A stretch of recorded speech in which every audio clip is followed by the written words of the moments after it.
नमस्कार दोस्तों, stock market studies में फिर से एक बार आपको दिल से बहुत बहुत स्वागत करता हूं। तो इस वीडियो के अंदर मैं कुछ इंपॉर्टेंट कंपनी का अपडेट शेयर करने वाला हूं।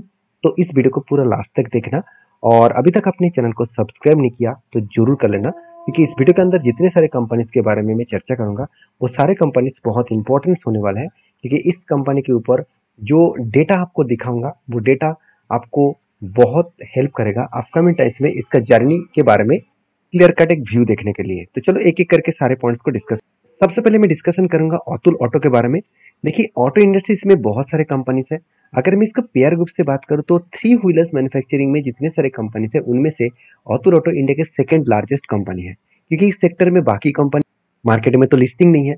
अगर थ्री व्हीलर्स के हिसाब से देखा जाए तो उनमें से बजाज ऑटो जो two wheeler and three wheelers दोनों प्रोडक्ट को मैन्युफैक्चरिंग करते हैं, और अतुल ऑटो जो सिर्फ के सिर्फ थ्री व्हीलर्स के ऊपर ही काम करते हैं।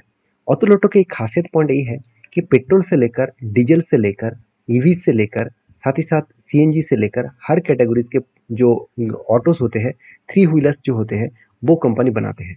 चाहे वो कार्गो हो, चाहे वो थ्री व्हीलर्स हो, चाहे वो ऑटो रिक्शा हो, सब कुछ कंपनी बनाते हैं। तो कंपनी की जो बिजनेस है आज उतना स्ट्रांग नहीं है, मगर फ्यूचर में बहुत ज़्यादा स्ट्रांग होने का कैपेबिलिटी है। ऐसे बात कहने का मतलब आप सोच खुद ही सोचिए, एक टाइम टू व्हीलर्स का जमाना तो स्टार्ट हुआ था, मगर टू व्हीलर का ग्रोथ उस तरीके से नहीं हो रहा था। और आज देखा जाए तो हर कोई टू व्हीलर्स कंपनी को देख लेना, चाहे वो हीरो हो, चाहे वो होंडा हो, चाहे वो टीवीएस हो, चाहे वो बजाज हो, हर कंपनी सच पीक लेवल में है, टॉप लेवल में है। क्यों? क्योंकि गांव गांव तक वो पहुंच चुके हैं। सस्ते इंटरेस्ट रेट के हिसाब से वो बाइक्स को लोगों को बेच रहे हैं, जहाँ पे एक अलग लेवल का सेल्स कंपनी को बढ़ता हुआ देखने को मिले। तो सोचिए, जो गांव गांव में छोटे छोटे बिजनेस करते हैं, मैं खुद ही देख चुका हूँ। गांव में मैं खुद ही देख चुका हूँ कि जब जो लोग साइकिल से सब्जी लेकर बाजार में जाते थे, आज वो टीवीएस के हेवी ड्यूटी लेके जाते हैं, बजाज के प्लैटिना मतलब बजाज के जो प्लैटिना है वो उसको लेके जाते हैं। तो सोचिए, जो लोगों को थोड़ा ज़्यादा बिजनेस करना है तो जो मतलब ऑटो रिक्शा लेकर मतलब खुद थ्री व्हीलर्स खरीद के वो बिजनेस कर सकते हैं। तो इसके लिए कंपनी जी जान से काम कर रहा है, और इसीलिए शायद मुझे लग रहा है इन्वेस्टर, इतने बड़े इन्वेस्टर जिसका नाम है विजय केडेजी, उन्होंने इस कंपनी के ऊपर एटलीस्ट 20% तक होल्डिंग को कंटिन्यू करा है।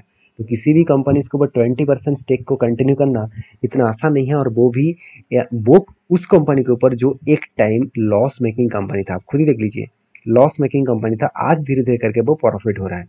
इतने सारे पॉइंट्स मैं इसीलिए शेयर कर रहा हूँ क्योंकि जो लोग सिर्फ चार्ट देखने के लिए आए हैं उसके लिए बता दूं। देखिए, चार्ट तो हम लोग देखेंगे, उससे पहले ये भी देखना चाहिए कि सही में उस कंपनी में दम कितना है उस चार्ट में आगे बढ़ने के लिए।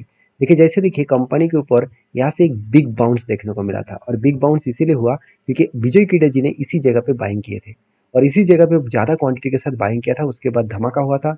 उसके बाद देखिए फिर से कंपनी के ऊपर इसी जगह से बात करूँ तो कंपनी के ऊपर मुझे कप मिला, उसके अगेंस्ट में हैंडल भी मिला। तो कप विद 100% मिलने के बाद फाइनली क्या हुआ, ब्रेकआउट एंड ब्रेकआउट कन्फर्मेशन भी हो चुके हैं। तो ब्रेकआउट एंड ब्रेकआउट कन्फर्मेशन होने के बाद कंपनी क्या किया, यहाँ पे रिटेस्ट करने के लिए आए, और रिटेस्ट करने के बाद कंपनी यहाँ से धीरे धीरे करके ऊपर जाने का कोशिश करेंगे। तो मुझे लगता है जो सिचुएशन यहाँ पे क्रिएट हुआ है उसके अगेंस्ट में बात करूँ तो कंपनी यहाँ से बाउंस बैक करके ऊपर जाने का चांसेस रखेंगे। जो लेवल निकल कर है करीबन 1240 रुपीज़ के आसपास। तो थोड़ा सा इंतजार करना पड़ सकता है, क्योंकि इस हाई लेवल तक जाने के लिए तो टाइम लगेगा, इतना आसानी से तो वो टारगेट नहीं देगा। तो इसके लिए मुझे थोड़ा सा इंतजार करना पड़ेगा, और मैं इंतजार करने के लिए तैयार भी हूँ। क्या आप इस कंपनी के ऊपर किस तरीके से डिसीजन लेते हैं, किस तरीके से सोचते हैं, मुझे जरूर कमेंट्स करना। नेक्स्ट जो कंपनी उसका नाम है टाटा कंज्यूमर प्रोडक्ट्स लिमिटेड। तो basically Tata consumer products limited जो टाटा ग्रुप की एक बहुत पुराना एंड ट्रस्टेड कंपनी है, क्योंकि एफएमसीजी सेक्टर में टाटा कंज्यूमर प्रोडक्ट्स हर घर घर में आपको इसका प्रोडक्ट देखने को मिल जाएगा। क्योंकि टाटा नमक जो हर घर में आपको दिखेगा, टाटा टी ज़्यादा से ज़्यादा घरों में आपको दिखेगा। तो इसका प्रोडक्ट लिस्ट अगर देखेंगे तो बहुत लंबा लिस्ट मिलेगा। तो यहाँ पे लिस्ट के बारे में मैं बताने के लिए नहीं आया हूँ, मैं कंपनी के कुछ पॉइंट ऑफ बेसिस में कुछ बात आपके साथ शेयर करना चाहूँगा। तो लोगों के मन में जो क्वेश्चन है कि टाटा कंज्यूमर प्रोडक्ट में कितना दम है, चलो मैं दम दिखा देता हूँ। मतलब मैं दम नहीं दिखाऊंगा, कंपनी के परफॉर्मेंस का दम दिखा देता हूँ। जैसे देखिए ब्लैक टी, जिसका टाटा टी नाम से जाना जाता है, 22% market share all over India में इसका देखने को मिलेगा। साथ ही साथ कॉफ़ी बैग्स, और वो भी 8 o'clock जो इसका ब्रांड है, वो यूएस मार्केट में सबसे ज़्यादा कॉफ़ी पिया जाता है, तो उस जगह पे 4% का मार्केट शेयर इसके पास है। और देखिए फ्रूट जो हर्बल प्रोडक्ट है, हर्बल टी है, उसके ऊपर 5% मार्केट शेयर इसके पास है। और सॉल्ट, टाटा सॉल्ट, जिसका 30% मार्केट शेयर इसके टाटा के पास है।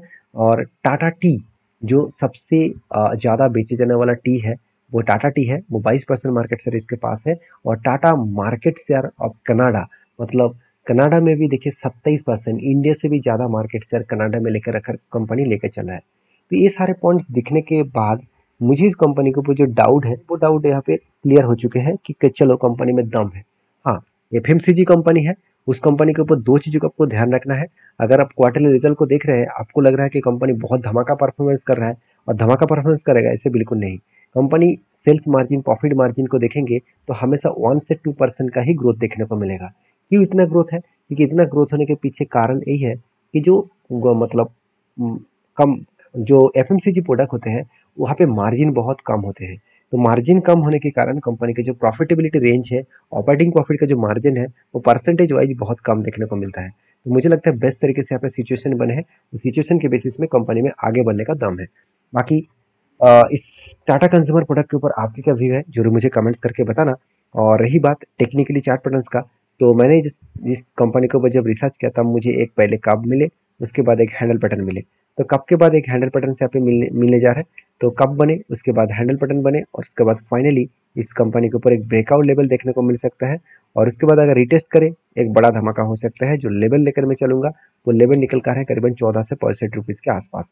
ये लेवल मैं खुद डिसाइड नहीं किया, जो टोटल कप का जो साइज रहे वही कप के लेंथ के हिसाब से मैंने टारगेट को सेट किया। तो अभी तक तो ब्रेकआउट हुआ नहीं, जब होगा तो मैं आपके साथ जरूर शेयर करूंगा।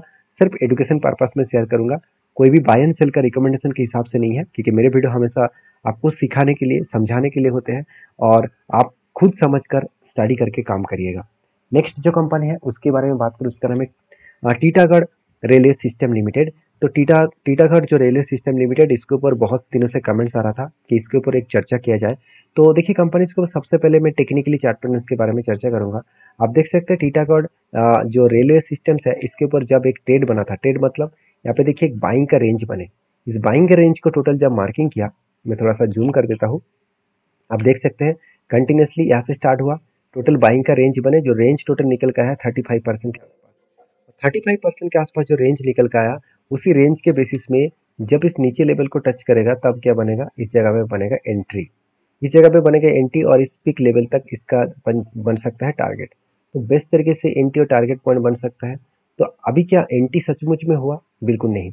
और कंपनी धीरे धीरे करके नीचे आ रहा है और मुझे लगता है इस लेवल को वो टच करने का कोशिश करेंगे। क्यों? क्योंकि देखिए यहाँ पे बहुत हाई वॉल्यूम था, मतलब बड़े जो इंस्टीट्यूशन है वो इस जगह पे, बड़े जो ऑपरेटर है इस जगह पे वो माल खरीदारी किए हैं और उसको ऊपर बूस्ट करके लेके गए।